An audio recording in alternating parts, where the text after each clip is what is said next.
Well, I'm gearing up out here in the workshop to start my Samurai Carpenter Workbench build. I got a few more things in the mail this week and stickers, all coming up right here, so stick around.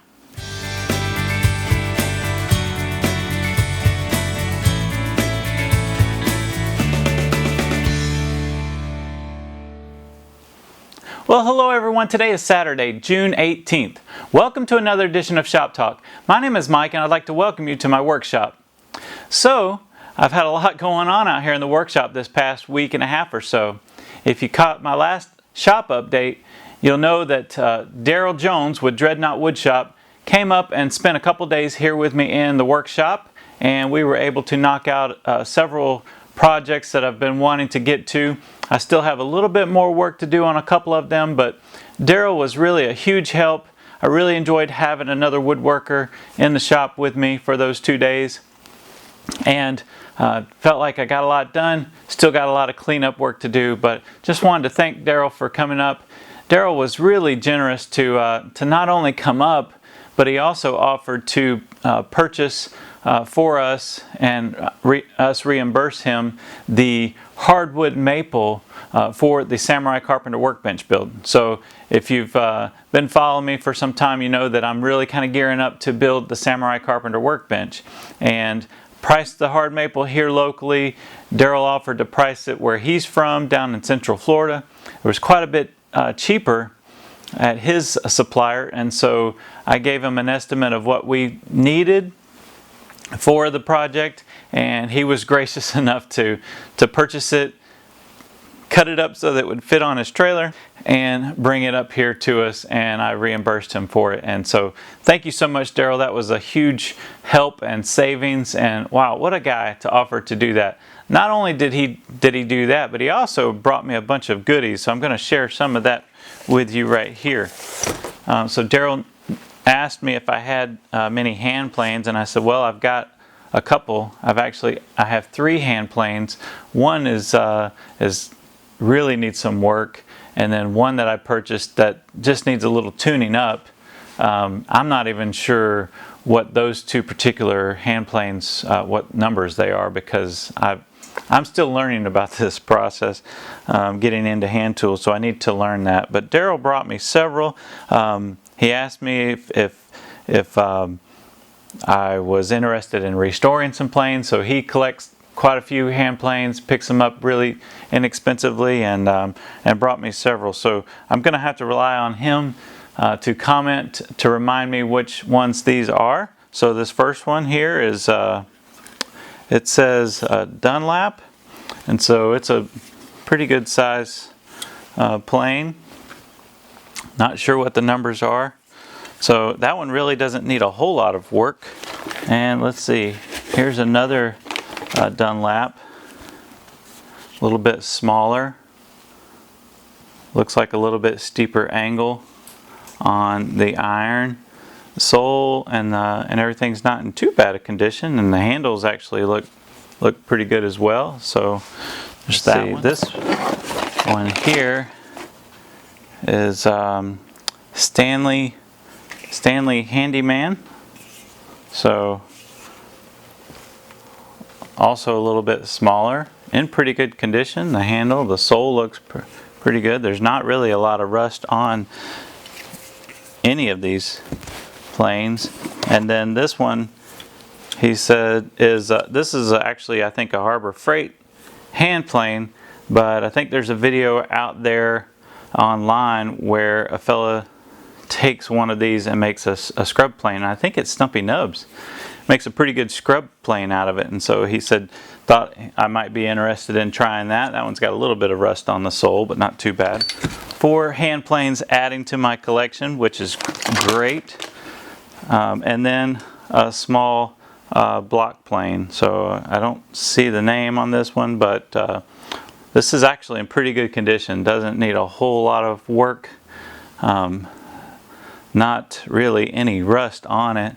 Maybe just needs tuned up a little bit. So there's those planes, and then he also brought me this little spoke shave. So I've got a cabinet scraper and my cabinet's a little bit larger than this, but this will be a neat addition to my hand tool collection. Of course, he brought me a lathe, the same lathe that he got started on, and we were able to build a stand for that. I'll show a picture up here. Just a simple A-frame design stand, which works great.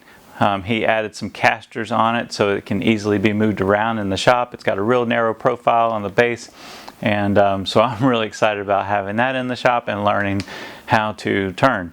You may have seen that I turned my first pin and posted a picture on Instagram. So, and just little things. He had a bunch of these GoPro mounts. I've got a little knockoff GoPro that my wife bought me for my birthday, and so I've heard that these work for that as well. So thank you so much, Daryl. This woodworking community is so generous. You may have seen some of the pictures I posted on Instagram and I shared last week with the pin blanks that Brian of Ruse Woodshop sent me.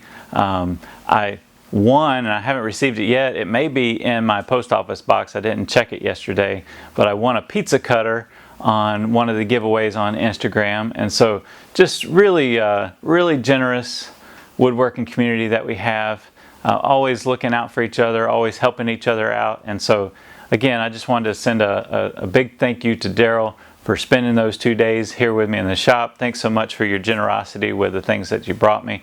Now, I sent him home with a little bit of, well, I'll keep it a surprise, but we'll be interested to see what he's able to do with what I sent him home with. So, I did receive some things in the mail this week. If you follow me on Instagram, you'll know that yesterday I received 3 more vices, so to complete the collection of 4 vices for the workbench build. Now, you ask, 4 vices? Well, I'm going to be building a Samurai Carpenter workbench, and my buddy Mike Walls, who lives here locally, is also going to be building the same bench, and he's going to be building it here in my workshop. And so I opened up my shop to him. He's going to come join me. We're in the process of collecting all of the hardwood. He's also brought some walnut that he rounded up, some oak. We're in the process of getting everything together to get geared up for this. And I already have one 24-inch twin screw vise from Veritas, and I needed to order the smaller version for the end vise of his workbench. And Mike decided to also go with the twin screw vices. So I ordered the 3 vices and got them in yesterday. And so I've shown you the vices before, but I don't know if I showed you the cover kits that come with them. And so this one is for up to 16 7/8 inch center on the twin screw. And the main difference between the vices, it's the same price because the vise itself is the same, but the chain and the cover kit that comes with it. And then this one is the larger one, up to 24-inch centers. And so on the Samurai bench, this larger one's actually on the side, and then the narrower vise is on the end of the workbench. So Mike and I are really excited. He's been posting some great pics of some of the things he's doing. Like he purchased a couple of the Japanese saws.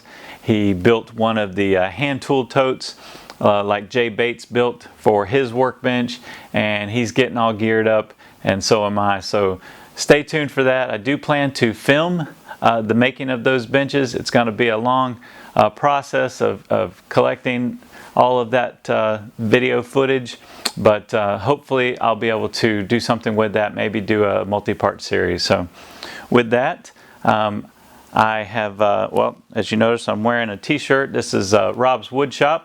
Rob is a woodworker, also YouTube content creator over in Norway?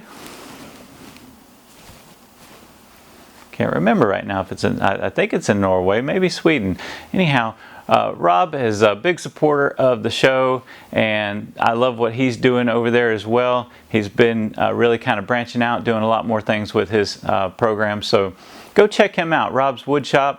Super nice guy, and doing some pretty neat things in a small shop. So I did receive some stickers in the mail this week. I wanted to give shout outs to these folks. So Corey with CT Woodworks sent me a nice note and a sticker. So go check Corey out. I'm not sure if you can see that there, but I will leave links in the description for all of these folks. Also, Danette, who I presumably works for Bessey. Follow Bessey North American Tools on Instagram, and she's gotten into the sticker swap. I say she. I hope that that is a she. If not, I apologize. But Danette is in the sticker swap, and so sent me a nice note and a couple of Bessey stickers. I own a few Bessey clamps, and really like the K-body Revo clamps. Just can't really afford them. Beachum Woodworks, not sure of the first name of this individual, but also sent me a sticker, so thank you. So that's it for the stickers this week. I may have some more in the P.O. box, but they'll have to wait for next week. So if you like this update, please give me a thumbs up, and why not go ahead and hit that subscribe button. I've got some collaboration videos that I'm working on editing the footage right now for the recent collaboration projects, and I'll be having more shop projects, tool segments. I hope to bring the tool segment back into these shop updates here in the next few weeks, as well as the workbench build. So with that, let's roll the sticker music. Have a great day.